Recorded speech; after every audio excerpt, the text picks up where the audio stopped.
બીજી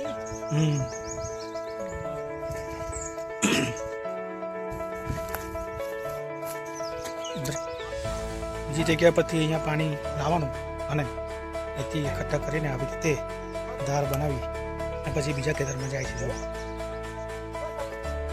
જો શુદ્ધ પાણી, ચોખ્ખું પાણી, મીઠું પાણી.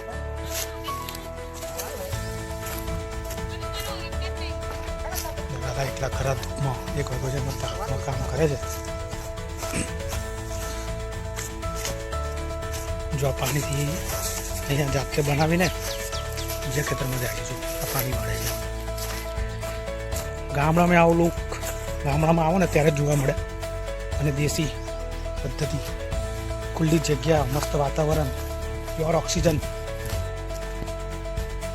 જો આ પાણીની જગ્યા એથી આવી રીતે પાણીમાં પડી ગયું છું. આવી રીતે કંઈ નહીં, ચેન થઈ જશે. તમે જુઓ છે અહીં પાણીની પાર બંધાય છે. અહીંયા પાણી વળે છે. આ જગ્યા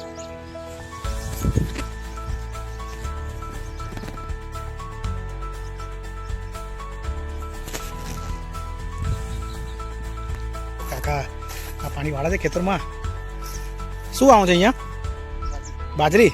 આ બાજરીની તૈયારી કરી છે. જો એના માટે પાણી પહેલાં મૂકવું પડે. આવી ધાર બનાવીને તાપ હોય કે રાત હોય, દિવસ હોય કે સવાર હોય, ગમે તે હોય, જાતે મહેનત કરવી પડે.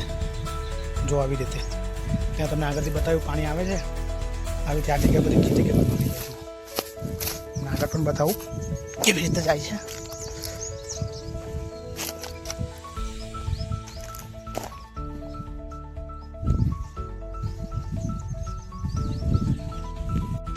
પાણી આ બધું આવી રહ્યું છે. પણ આપણે અહીંયા અત્યારે એક ઝાડ નીચે ઊભા રહ્યા છે. આંબા નીચે તમે જોઈ શકો છો. મસ્ત છાંયડો, જગ્યા ખુલ્લી, શાંત વાતાવરણ. જવાની છે નદીએ નદીએ જઈશ. હવે મોર બતાવી દો. આંબાનો મોર છે. આ પુષ્કરી છે પણ નાનું નાનું છે. થઈ રહ્યું છે.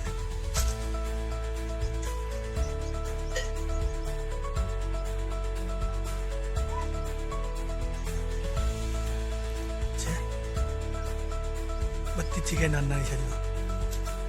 એકાદ મહિનામાં આવી જશે.